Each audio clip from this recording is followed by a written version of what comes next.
We'll now take questions from the floor regarding what all of our panelists have said. But personally, when I think about ACEPS, I think there definitely is a need for the center. There definitely is a need for an African perspective with regards to epistemology and with regards to philosophy of science. I think it's about time we started studying things that matter to most people. People in Africa have knowledge. People in South Africa have knowledge. People in South Africa have been thinking about science, about philosophy of science. And I think it's a great idea to bring all of those viewpoints to the center. And I wish I had studied that. I mean, as well as the other philosophy, yes, but I wish I had studied that as well. But I'm glad that I'm finally getting the opportunity to delve into all of the knowledge that we have in Africa and utilizing that and making sure that the world knows that we have knowledge here. Okay, so any questions? Yes. Okay, I'll take 5 questions first, but we'll start with you. Just honing in on the second speaker, sorry, I understood the second speaker's presentation in terms of ACEPS and the political aspect of it. I don't know if you're going to agree, but to a large extent, when we look at decolonization or colonialism, it is a political concept. And it's going to delve into a lot of politics in South Africa and Africa. And I think in doing so, ACEPS is going to jump on a lot of toes. So I hope we have a legal team as well. Okay, Ernest? Yeah. Thank you very much. Just 2 points of inquiry. The first one, I want to ask pertaining the whole issue of subjectivity, right? It was briefly commented on non-credential sagacities who obviously understand things in ways perhaps an academic would not. So I just want to touch on that, that first-person epistemic gaze, that phenomenological orientation that is inherent in the very acquisition of knowledge. So I just have a question to that we tend to assume a very paternalistic posture, right, in studying something, and we actually missed out certain issues. So how does the center plan to reconcile some of those issues? The second issue is this.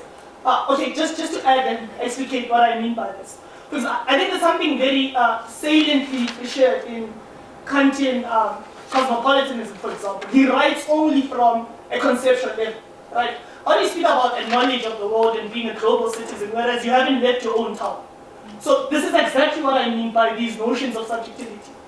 That I could be writing about a subject in such a region, or such a region, but I don't have the subjective baggage or experience that comes in understanding certain things. And then the second thing is what Dimple was touching on, the whole issue of language. And then the last thing is this. I'm a bit fuzzy today. I think there's a tendency, and I think Mudimbe, Valentin Mudimbe, in the Invention of Africa, in 2017 he says that because of the colonizing structure, a dichotomizing system has emerged from which current paradigmatic oppositions have emerged. So the idea is this, that the very colonial superstructure of coloniality itself, it is based on peripheralizing, right? Construing as ontologically atavistic, that which is African. Now, my concern is that in looking at African epistemologies as well, we then gaze and screen from a very Eurocentric vantage point once again, right? We entrench these Euro-Western confines and parameters of thinking in understanding the African subject to start with. So I think this second point of inquiry actually stems from the whole idea of subjectivity. How do we then reconcile this? But I hope you're able to derive some sense in some of the questions I'm bringing. Thank you very much. Okay, one more question, Tony? I'm really happy about this happening first and foremost. It's been necessary for a long time. I just want to touch on the issue of language that Dimple touched on again. I think it's going to be something which is going to be a responsibility for you guys over time to start developing African languages to speak about epistemological issues. And I don't know if you've thought of this, but there's already things like, I know in Rose, they already have people in place who are developing African languages to speak about science in various ways. So I think as time goes by, this is going to be a responsibility for you guys too. And I don't know how you feel about this, or if you have something in place for it. I don't know. Okay, we'll take another round of questions, but we'll start with Alex. Alex, Me? Sure. can you answer the first question? Which is, do we have a legal team? Yes. I'm not sure a legal team. I think what we need is political sensitivity and a reasonably sort of thick-skinned, sanguine attitude. I mean, yeah, there are political things, but I just think that my general view about academia in general and the humanities, and in particular philosophy, is that they've become very much too detached from the things that people care about and fight about. And what use is it having clever, interesting thoughts and then just, sitting in the pub and talking to other philosophers? I mean, there's risk. There's certainly risk attached, but I just think it's a risk worth taking, because if one gets these things right, then maybe there's an opportunity to contribute to the debates in ways that help. And after all, philosophers in particular are supposed to have critical skills and conceptual skills, and these are conceptual. These are. I mean, I know that the current sort of climate is a tense one, but it's actually, from a philosopher's point of view, very exciting, because people are upset about concepts and ideas, and I mean, that's great. So really we ought to be in there, even if that does mean, there's a risk involved. I just don't think we should be put off by it. And then Dimple, there were questions about language. What do you think about this? What else can you suggest for the centre to do with regards to looking at languages and bringing those at the forefront of what we're doing? How we could work with that and moving forward?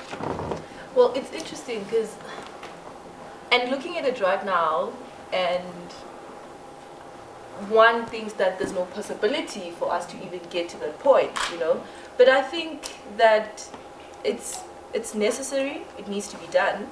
Maybe start with some language education, foundational things, And I was also thinking of it from a if you think of Heidegger, for instance. Heidegger writes in German, and most of the words, you have to understand that word, its context, its meaning, in order for you to make sense of, the context in which he's writing from. So maybe things like, you give people freedom to write in their own language, to write in what makes them comfortable, and then let us engage the literature that has been written in African languages. And in order for us to be able to understand what a Zulu concept means, for instance, then we'll have to sit down and talk about it. So if we do not have a platform or space for people to even start beginning writing in their own African languages, then that's the problem. So I don't know, maybe that would be a starting point. But what I'm trying to say is that it's possible. It is possible thinking of it. Okay, and then just for information for everyone to know, with regard to the projects that we have, the first one is Indigenous Knowledge Systems, and that will be led by Dr. Mongani Sirote. And then we have the Health and Medicine in Africa project, which will be led by me, Professor Broadbent, and Dr. Smartben.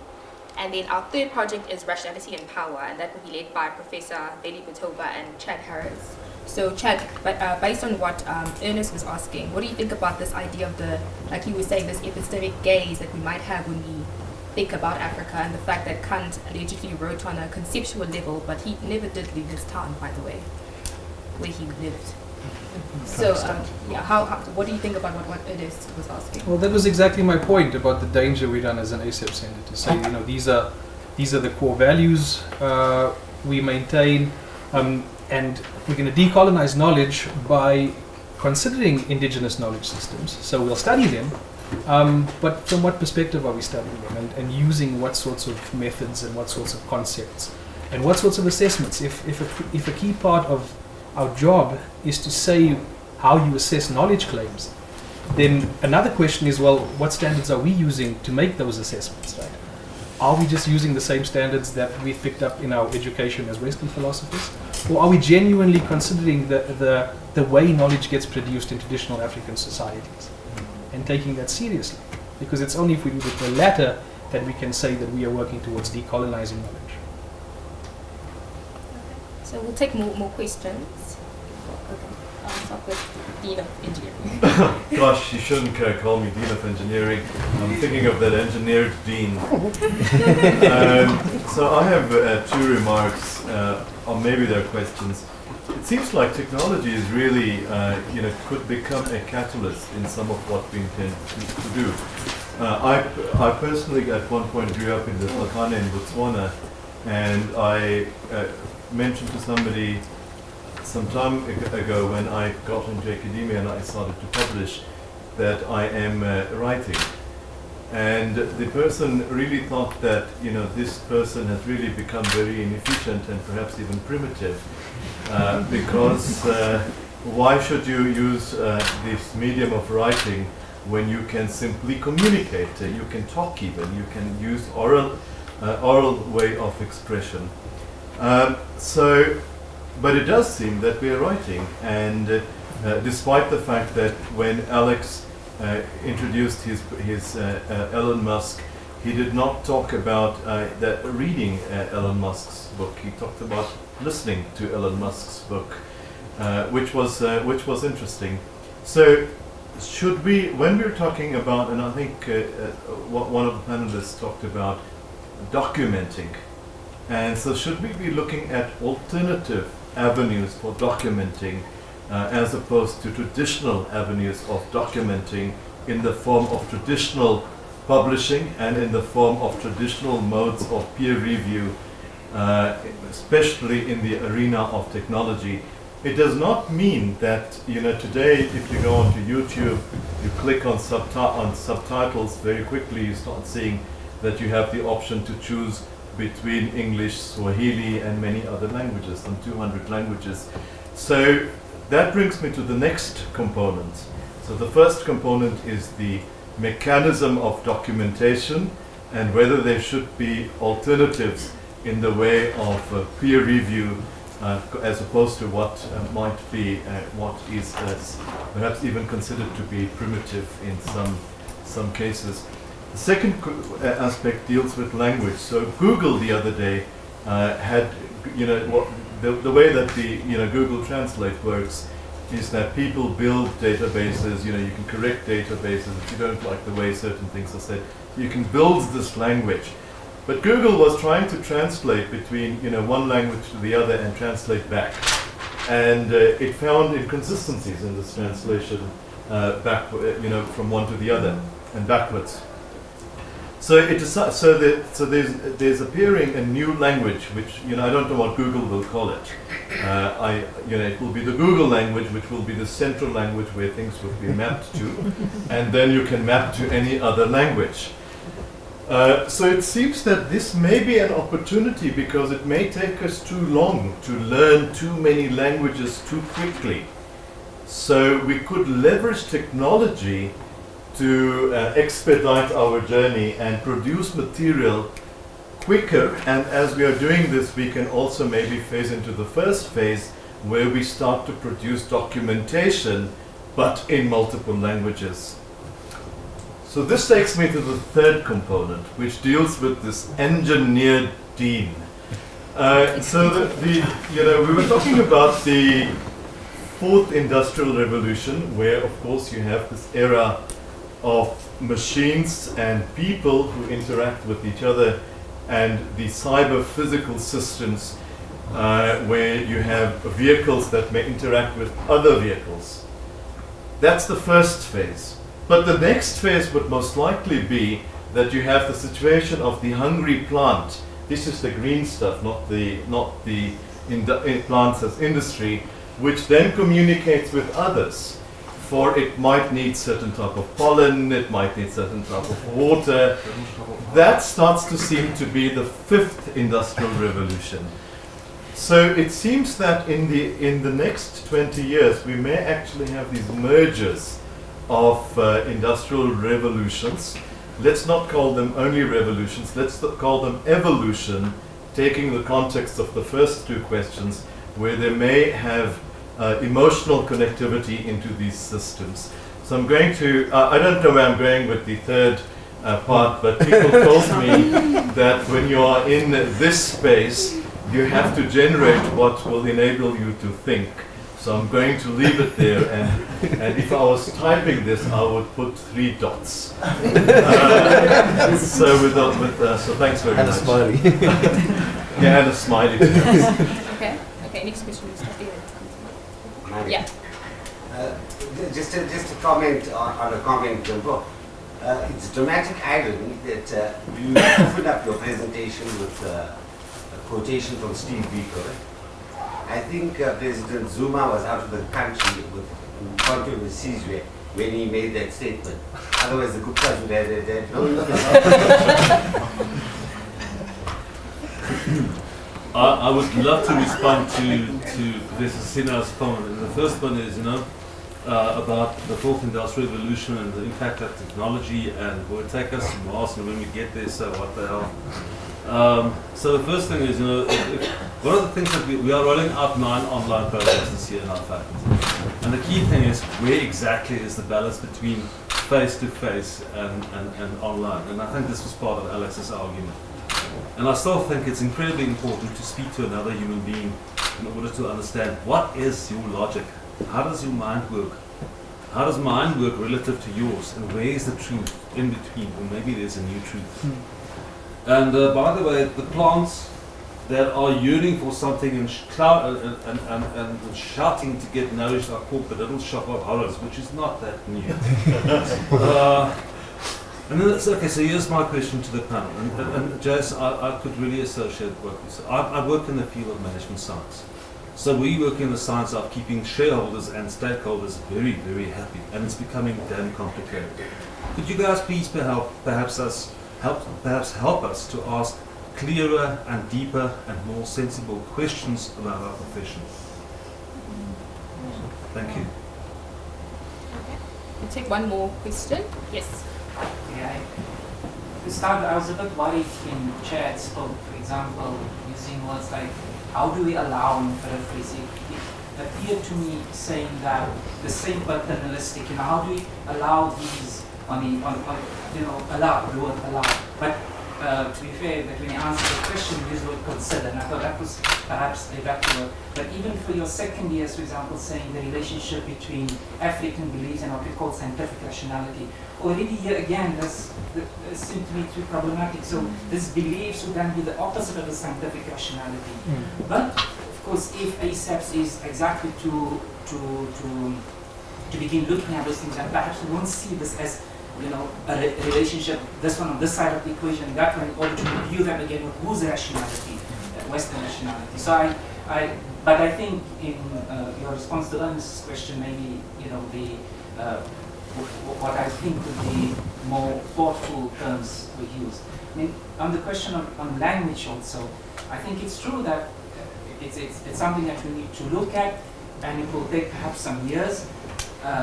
Kant was the first German who wrote in German, isn't it? Philosophers, even Leibniz wrote in French. So even German as a writing as a philosophical language is only a 18th century phenomenon. And that is why perhaps I say that even some Germans can't understand the German philosophers. So in us coming to languages in Africa, it will probably take some time, even if it takes half a century, but why not? Let us begin. And I think groups such as PRISA, the University of Cape Town, and people like Reverend Alexander, starting with children reading, so that we develop this mother tongue education. And maybe one last question. I'm not sure it's really relevant, but instead of always speaking about African philosophy, can we speak about philosophies in Africa? Because again, it gives us the notion that Africa is this monolith, and that is precisely colonial, that they all think the same. Perhaps can we start, and I was interested to hear when you said which Africa. We still speak of North Africa, we still speak of Sub-Saharan Africa, as if these are two culturally different worlds. So perhaps if we can more speak about philosophies in Africa, thoughts in Africa, because surely I think there are very diverse thoughts in the African continent. Thanks very much. I suppose I come from a historical background, which is the cream of the discipline, so I should be very proud to be those philosophers. My sense, of the history is that we live on a frontier. So the history of Africa has always been a history of a global frontier, very, very early on. And I think this raises questions around the kinds of binaries that I have heard that seem to be being constructed. For example, Eurocentric versus Afrocentric, West versus what is non-West, even indigenous versus non-indigenous. And I'm thinking that if you think about Africa as having a global history, well before empire, these concepts begin to look very, very different.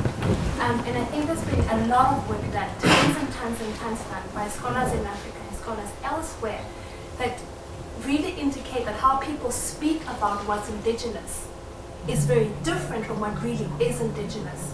So you have had hundreds and hundreds of interaction between Africa and the rest of the world. And if you ask Africans, and they have been asked, they think of what is hybrid and very syncretic. They refer to that as being, this is our indigenous cultural system. You can have the very same system in language. What is Morahe nation, what is Botu, etc. It's all hybrid concepts, which people think about as fixed and reified. But actually, if you go beyond that, you can never really work out an indigenous word that means this, or an indigenous cultural repertoire that means that.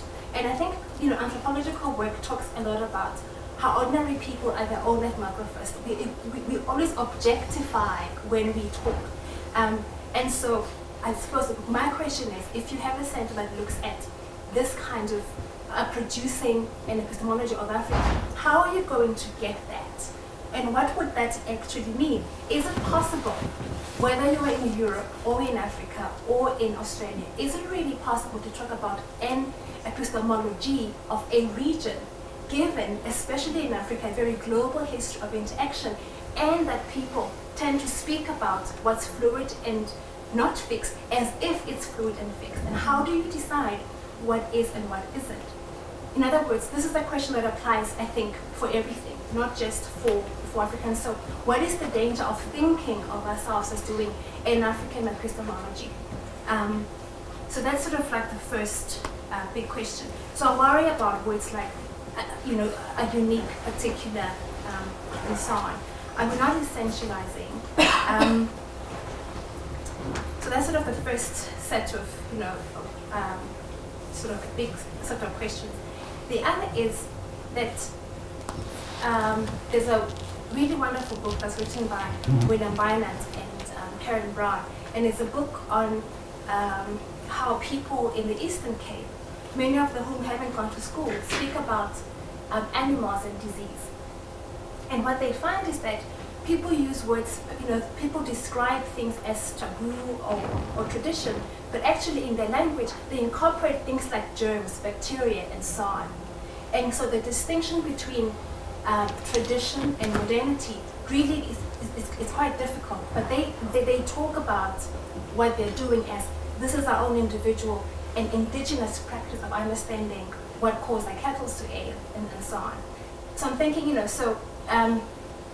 in your project, the bigger project, what is the new contribution that you will be making that isn't being made by historians, anthropologists in other parts of the field, and have been made since earliest 1980s, sort of looking at how do people understand themselves on the continent, and how does their self-understanding differ from abstract concepts such as class, nation, health, tradition, culture, modernity. So how does your project differ from a very long trajectory of studies that try to grapple with concepts and indigenous understanding of what these concepts mean? Lastly, and this refers to Ernest's question, and this, I suppose, is historians' big trouble with philosophers. So Mudimbe, as you said, wrote this book, The Invention of Africa. And he wrote it a couple of years after Edward Said's book, Orientalism. And it's really the same kind of argument that how the West makes itself to become West is by trying to reconstruct an image of the other, and that other is for Said the Oriental, and for Modume is the African. And these books are published, if I'm not mistaken, around the 1980s. But it seems to me as if the critique of a discipline, whether it's history, philosophy, tends to come after the practice has actually changed in the discipline. So by the time the critique comes, historians have already started to rediscover new ways of doing history. So Histories from Below began in the 1960s. The critique comes 20 years later. And I'm wondering, to what extent is this partly what's happening here, where the actual practice in anthropology and history has been trying, and for a long time, to grapple with these questions? And is the critique again not coming after the actual practice? But lastly, on the question, and I'm finishing now, on the question of what Mudimbe raises and subjectivity, can an individual write about a subject without leaving his or her tongue? An interesting question. It's a difficult question.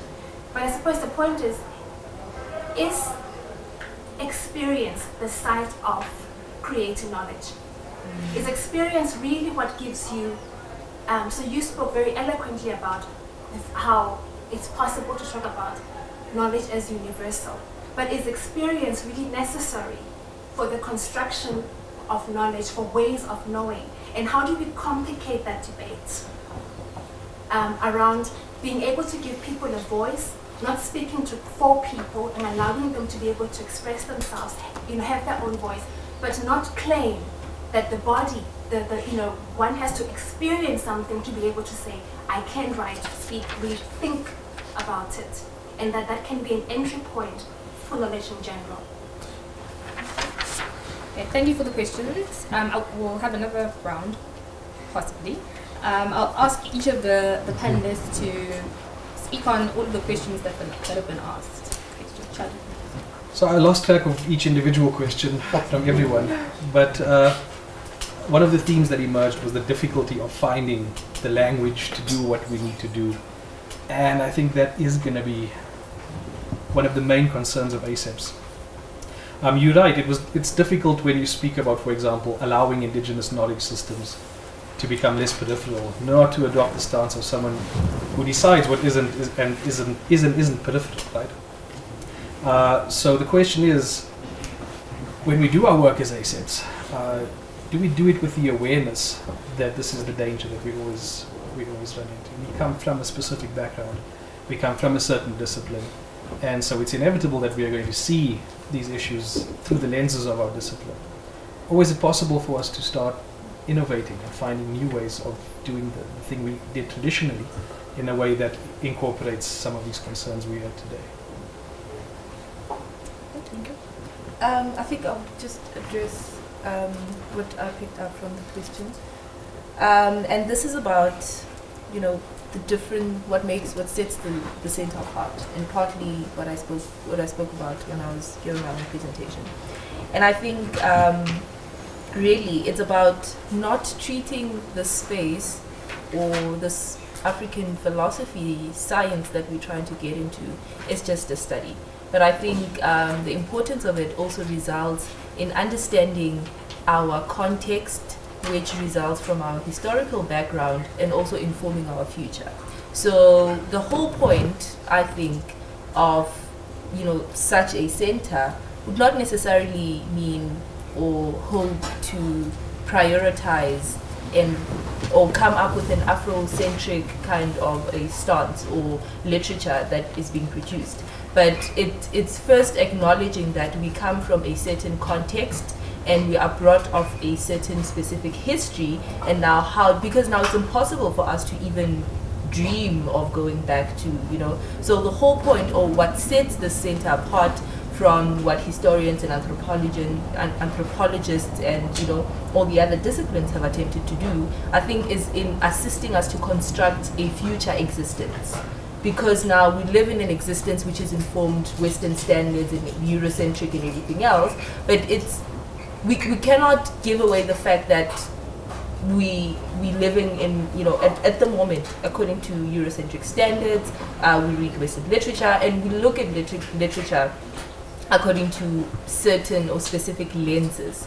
So it's an attempt to remove those lenses. And what do you do after removing those lenses? What do you do after doing a study about a specific group of people? Or what do I do after finding my own historical background, my roots and everything else? It needs to inform a future existence from now going forward. And I think that is what would set the center apart or make it, different from what has already been done. It's not just for the purpose, like I was saying, I'm hoping that it's not just going to be for the purpose of research, but it's also going to be for the purpose of trying to address issues that we're facing in the continent and addressing our existence as Africans, considering where we come from, considering everything that has happened in the past. How do we construct this new existence, or this new African Africa, and not the primitive ahistorical Africa?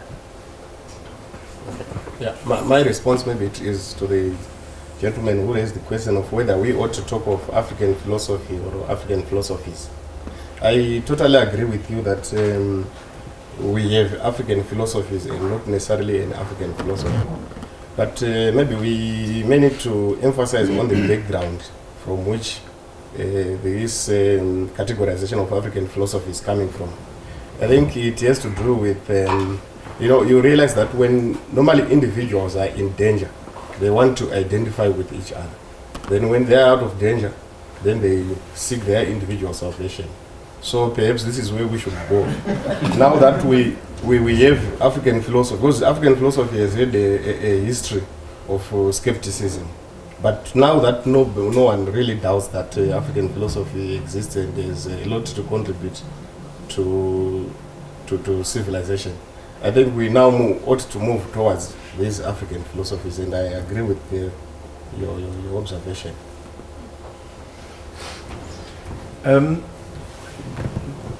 Yeah, I want to echo that and also say, the way I think of it, one idea I have is that I try and one way I try and coin it is I think about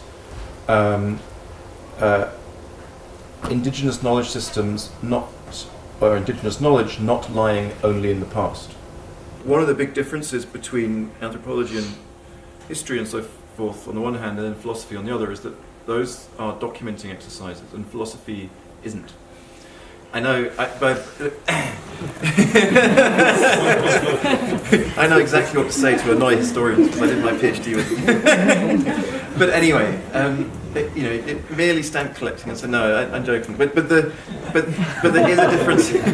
There is a difference of emphasis, I think. So the kinds of questions that a philosopher is going to ask and the kind of approaches are more explicitly evaluative.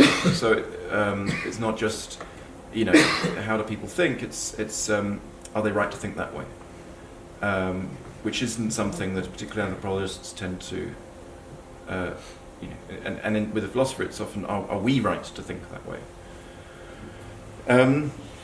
I wanted to also respond to the question whether the critique is too late. Hasn't philosophy already changed? And the answer is resoundingly no, in my view. Anthropology and history may be rather ahead in this regard. But one of the formative experiences that convinced me that something like this was necessary was a conference in Cape Town, which was great. So it was nothing but wrong with it. But it was a conference on the philosophy of science that was organised in Cape Town a few years ago. I was involved sort of peripherally.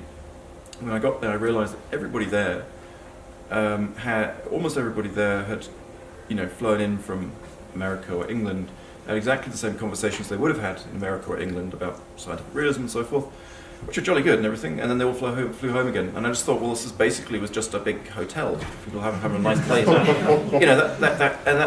Really nobody benefited. They spent a lot of money on the airfares.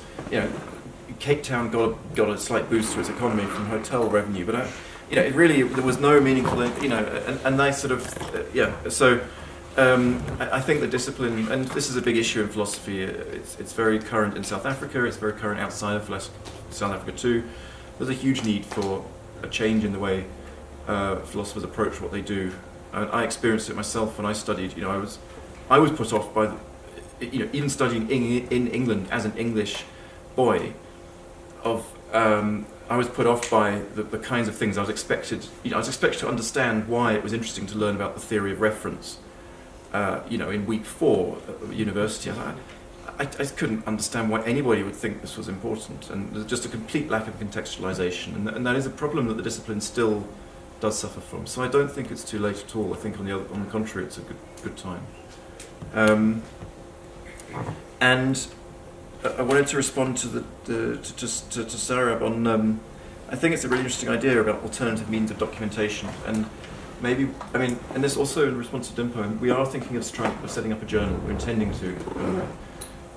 There's sort of time constraints in terms of actually getting around to these things, but there is an intention. But what that made me think of was actually what might be kind of cool would be to set up an oral journal, since Africa is is a country of oral traditions. I was listening to this book in the car because I can't read in the car, and actually you absorb information. He's working on cars that will allow you to read. Well, indeed, yeah. But you absorb information better orally, and maybe that's a very interesting idea.